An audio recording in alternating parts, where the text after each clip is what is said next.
If you get this John Deere running in under 10 minutes, I'll give you my entire paycheck for the month." The words hung in the air like a challenge carved in stone. A crowd of farmers, mechanics, and truckers had gathered around the dead tractor sitting in the middle of Ferguson's farm and equipment lot in rural Kansas. The machine had been declared hopeless by 3 certified mechanics over the past 2 weeks. The owner was ready to sell it for scrap. And now this arrogant long-haul trucker thought he was being funny. Bell Performance Plus. Before we dive into what happened next, I need to ask you something. Where are you watching this from? Are you someone who's ever been written off, underestimated, told you couldn't do something because of who you are, where you come from, or what you look like? Drop a comment below and let me know. Because this story is about more than a tractor. It's about what happens when someone finally gets tired of being invisible. Crown Power Plus One. It was late September in Wichita County, Kansas. The kind of afternoon where the sun bakes the earth and the air smells like diesel, dust, and stubborn hope. Ferguson's Farm and Equipment was the kind of place where farmers came when their livelihood was on the line. Rows of plows, combines, and tractors stretched across 5 acres of dirt lot. And right in the center, like a monument to failure, sat a 2018 John Deere 6145M. Ibex incorporated the problem. It wouldn't start. Not with jumper cables, not with fresh fuel, not with a new battery, not with prayers, and sure as hell not with the fancy diagnostic computer the dealer rep brought out from Topeka. The engine would crank, but it wouldn't fire. No smoke from the exhaust, no rumble, nothing. Just the hollow sound of a motor turning over and over like a corpse, refusing to wake up. YouTube. The owner, a third-generation wheat farmer named Dutch Henderson, had already spent $4,000 trying to fix it. He was done, ready to cut his losses and move on. That's when Marcus Big Rig Tolliver showed up. Marcus was a long-haul trucker with an ego the size of his Peterbilt and a mouth to match. He'd been hauling grain through the county and stopped at Ferguson's to fuel up his rig. When he saw the crowd gathered around the tractor, he couldn't resist. Marcus was the kind of guy who thought being loud made him right, and being big made him important. "What's all the fuss about?" he asked, swaggering over with a toothpick dangling from his lip. "Tractor's dead," one of the farmers said. "Been dead for 2 weeks." Marcus laughed, a deep mocking sound that made several people flinch. "Dead? Hell, nothing's dead if you know what you're doing. You boys probably just flooded it or something." He kicked the front tire like he was testing a used car. "I've been around diesel engines my whole life. Bet I could fix this thing in 5 minutes." CD's Pros Plus One. That's when she walked out of the shop. Her name was Elena Ruiz. 28 years old, 5'4", with grease-stained hands and a quiet confidence that didn't need volume. She wore faded Carhartt overalls, steel-toed boots with worn laces, and a ball cap with the Ferguson's logo stitched across the front. Her black hair was pulled back in a tight ponytail, and there was a smudge of hydraulic fluid on her left cheek. Elena had been working at Ferguson's for 3 years, but most people still didn't know her name. She was the one who swept the floors, organized parts, and kept the shop clean. The shop girl. The one the certified mechanics sent to fetch coffee or find a missing wrench. No one asked her opinion.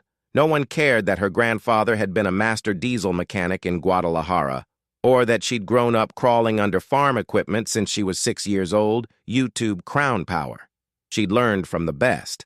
But in a world that only saw her as the quiet girl who didn't have a certification hanging on the wall, none of that mattered. To them, she was invisible. A background character in someone else's story. Elena had tried to tell the mechanics what she thought was wrong with the John Deere. Tried 3 times, actually. Each time she'd been brushed off with patronizing smiles and comments like, "Thanks, sweetheart, but we've got this." They didn't have it. And now this trucker was standing in the middle of the lot, acting like he was about to save the day. "All right, Big Rig," Dutch Henderson said, arms crossed. "You think you're so smart? Go ahead, fix it." Marcus grinned. "I will, but let's make this interesting." He pulled out his wallet and slapped $500 bills on the hood of the tractor. "If I get this thing running in 10 minutes, one of you owes me a steak dinner and an apology." The crowd murmured. A few people chuckled. No one took him seriously, but no one wanted to look like a coward either. "And if you can't?" Dutch asked. "Then I'll pay for the tow truck to haul this piece of junk out of here myself," Marcus said. Ibex Incorporated. That's when Elena stepped forward. "I'll take that bet." Every head turned. The crowd went silent. Marcus looked her up and down, his grin widening into something ugly. "You?" he said, barely able to contain his laughter. "You're gonna fix this tractor? Sweetheart, do you even know what a fuel injector is?" Elena didn't blink. "I know what air in the fuel line sounds like. I know what a failing lift pump does to a diesel engine, and I know you don't." YouTube. The crowd shifted. A few people exchanged glances. Marcus's grin faltered for half a second before returning, sharper and meaner. "All right, little lady," he said, voice dripping with condescension. "You've got 10 minutes, but when you fail, you're buying me that steak dinner, and you're going to apologize in front of everyone here for wasting our time." Elena nodded once. "Deal." Elena walked slowly around the John Deere, her hands trailing along the frame, the fuel tank, the exhaust pipe. She didn't pull out a diagnostic scanner, didn't hook up a laptop. She crouched down near the engine block, placed her hand on the fuel filter housing, and closed her eyes. YouTube. "What the hell is she doing?" someone in the crowd whispered. "Praying?" another voice answered. Marcus laughed. "This is embarrassing." But Elena wasn't praying. She was listening, feeling. Her grandfather had taught her that machines talk if you know how to hear them. The vibration of metal, the temperature of a fuel line, the faint hiss of air where there shouldn't be any. Ibex Incorporated YouTube. She opened her eyes and stood up. "It's not the battery, it's not the injectors, it's not even the fuel pump," she said calmly. "There's air in the fuel system. The lift pump diaphragm is failing, and every time you try to crank it, you're pulling air into the line instead of diesel. That's why it won't fire." "YouTube," Marcus scoffed. "That's the dumbest thing I've ever heard. If there was air in the line, you'd hear it sputter. This thing doesn't even try to start. Because you don't know how to listen," Elena said. She walked to the toolbox near the shop entrance and grabbed 3 things: a flathead screwdriver, a small wrench, and a plastic bottle of shop diesel. No fancy equipment, no computer, just the basics. YouTube. "This is a joke," Marcus muttered to the crowd. "She's gonna bleed the fuel line like it's 1985. That's not gonna do anything." But Elena didn't respond. She climbed onto the tractor, located the bleed screw on the fuel filter housing, and carefully loosened it. A hiss of air escaped, followed by a dribble of dirty fuel. She worked methodically, bleeding the system at 3 different points, her hands steady and precise. YouTube. The crowd watched in silence. Even Marcus had stopped talking. After 7 minutes, Elena tightened the last screw, wiped her hands on a rag, and climbed into the driver's seat. She didn't say a word. She just turned the key. The engine cranked once, twice, and then it roared to life. YouTube. The sound of the John Deere engine rumbling to life was like thunder breaking through a silent sky. Smooth, deep, and impossibly loud in the stillness of the lot. Black smoke puffed from the exhaust for a brief moment before clearing, and the entire machine settled into a steady, healthy, idle bell performance, +1. For 3 full seconds, no one moved. Then the crowd erupted. "Holy hell! She did it! I'll be damned!" Dutch Henderson stood frozen, his mouth hanging open. The other mechanics who'd failed to fix the tractor looked at each other in disbelief. And Marcus Big Rig Tolliver? His face had gone white, not pale, white, like someone had just told him his entire worldview was a lie. Crown Power Elena climbed down from the driver's seat, her expression calm, almost detached. She walked past Marcus without looking at him, heading back toward the shop to put her tools away. "Wait," Marcus said, his voice cracking. "Wait, how did you—" Elena stopped but didn't turn around. "You bled the fuel line," Marcus said, louder now, like he was trying to convince himself. "That's basic stuff. I could have done that." "Then why didn't you?" someone in the crowd asked. Marcus ignored the question. He stepped toward Elena, his pride bruised and his ego scrambling for a foothold. "Anyone can bleed a fuel line. That doesn't make you some kind of genius. You just got lucky." Ibex Incorporated Elena finally turned around. Her eyes were steady, unflinching. It wasn't luck, she said quietly. It was knowing the difference between what sounds broken and what is broken. You assumed the problem was complicated because you wanted it to be. I listened to the machine. That's the difference between us. YouTube. The crowd murmured in agreement. A few people clapped. Dutch Henderson stepped forward, still looking stunned. Elena, he said slowly, you've been here 3 years. Why didn't you say something sooner?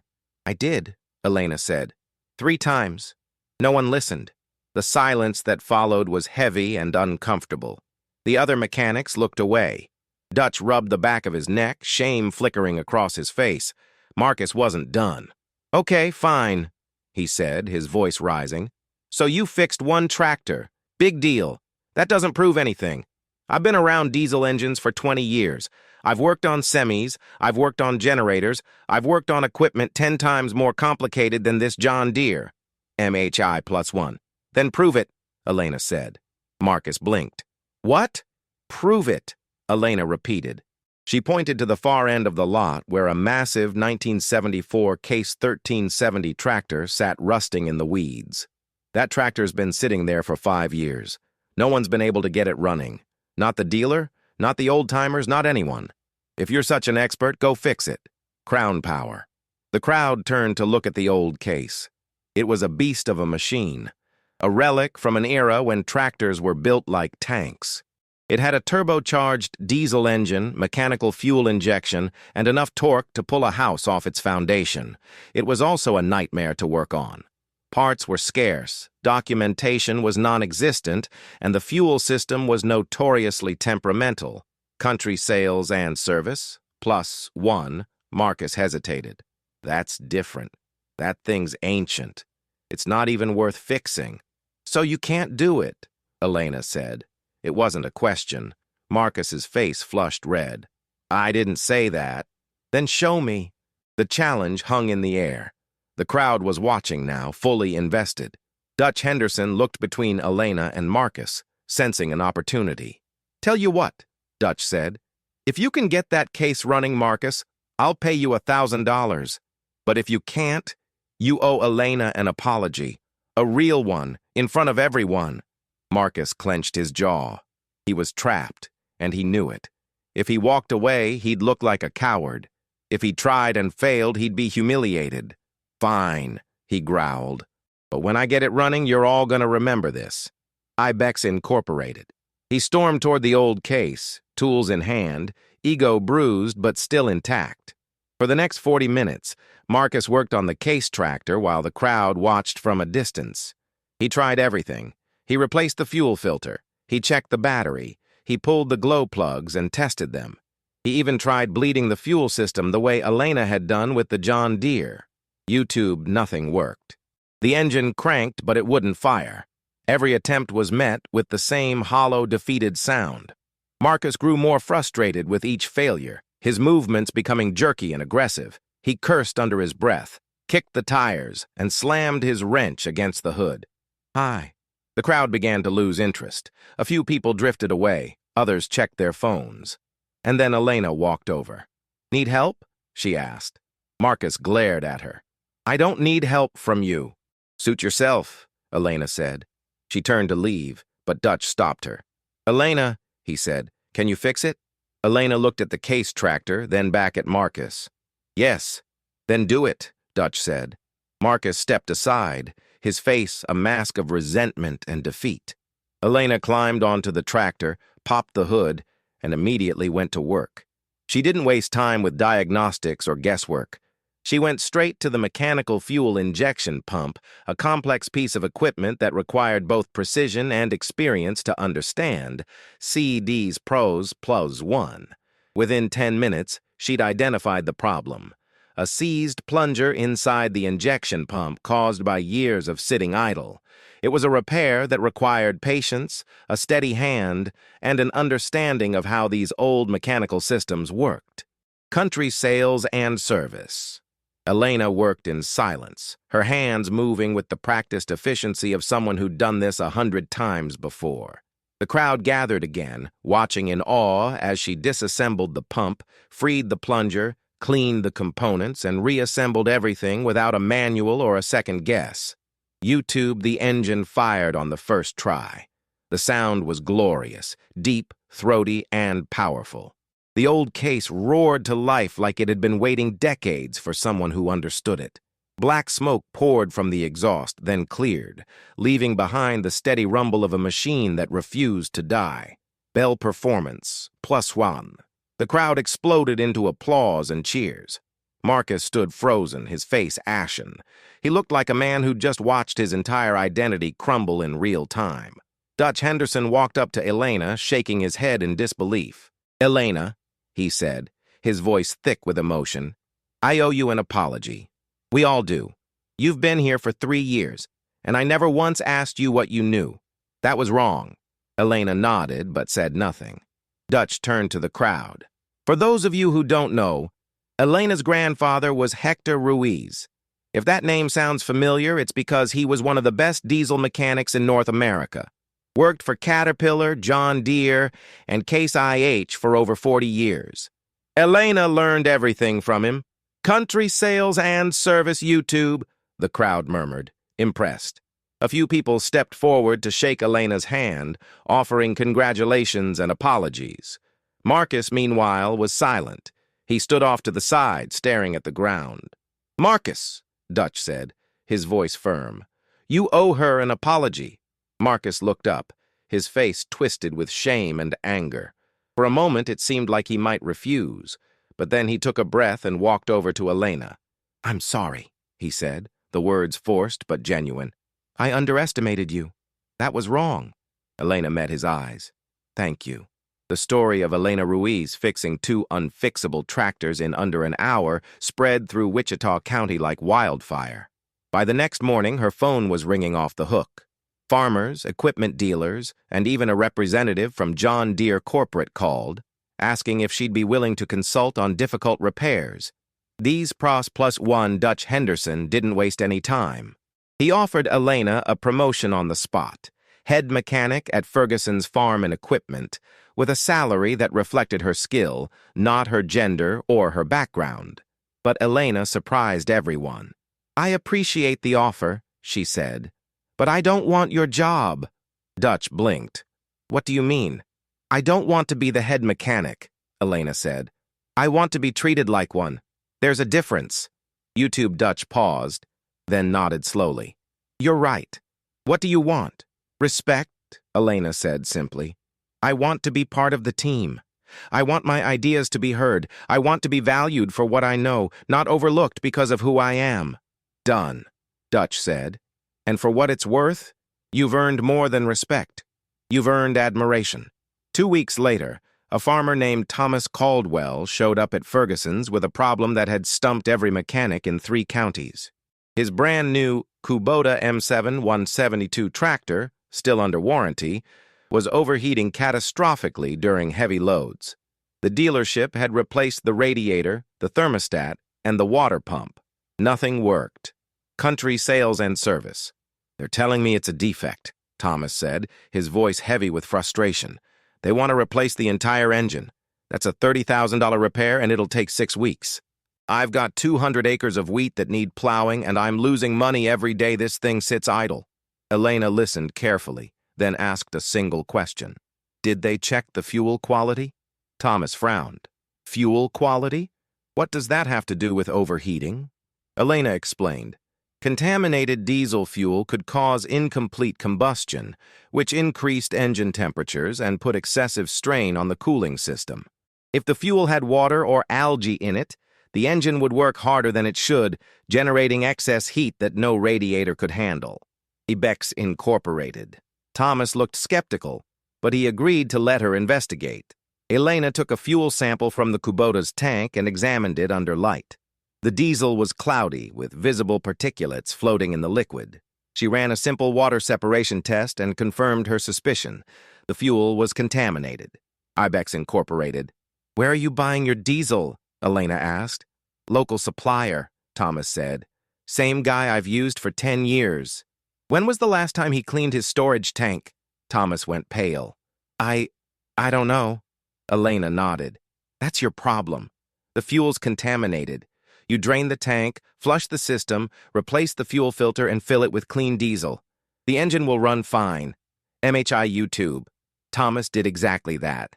3 hours later, the Kubota was running cool and strong, even under heavy load.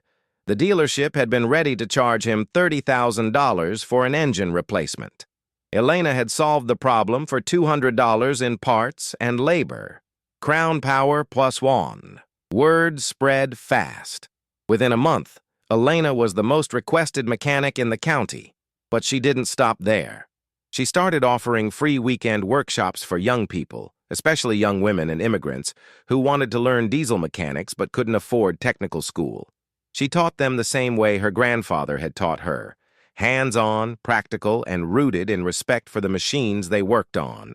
YouTube. Tools don't care who's holding them, Elena would tell her students. Engines don't care about your accent or your gender or the color of your skin. They only care if you understand them. And understanding comes from listening, not assuming. Bell Performance Plus. Her workshops grew. 10 students became 20, 20 became 50. Local high schools started inviting her to speak. Community colleges asked her to guest lecture. Elena's grandfather had spent his life honoring machines. Now, Elena was honoring his legacy by passing that knowledge to the next generation. As for Marcus Big Rig Tolliver, he never showed his face at Ferguson's again. But 6 months later, Elena received a handwritten letter in the mail. It was from Marcus.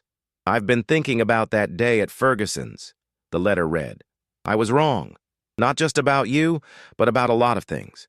I've spent my whole life thinking I knew everything, and it made me blind. Thank you for the lesson. I'm trying to be better." Elena never replied. She didn't need to. The letter was enough. The story of the dead tractor that started in seconds isn't really about a tractor at all. It's about what happens when we confuse loudness for competence. When we assume that someone's value can be measured by their title, their appearance, or the volume of their voice. CD's Pro's YouTube Elena Ruiz didn't need anyone's permission to be brilliant. She just needed someone to listen. And the truth is, there are Elenas everywhere. People who've been overlooked, underestimated, and written off. People who know more than they're given credit for. People who've been told to stay quiet, stay small, stay in the background. But here's the thing about engines. They don't lie. They don't play politics. They don't care about ego or pride. They either run or they don't. And when someone truly understands them, the results speak louder than any words ever could. Bell Performance plus one. So here's my question for you. What's your stuck valve? What's the thing in your life that everyone's told you is impossible? What's the challenge that people have dismissed, the problem they've said can't be solved, the dream they've said you're not qualified to chase? Drop a comment below and tell me, because maybe, just maybe, the solution is simpler than you think. Maybe you just need to stop listening to the noise and start listening to what's real. YouTube. And if you've ever been underestimated, ever been told you're not enough, ever been made to feel invisible, remember this. The engine doesn't care who turns the key. It only cares that the key fits. Hit that like button if this story resonated with you. Subscribe if you want more stories about people who prove the doubters wrong. Share this with someone who needs to hear it today. Because in a world full of Marcus Tollivers, we need more Elena Ruizes. And the best part? You might already be one.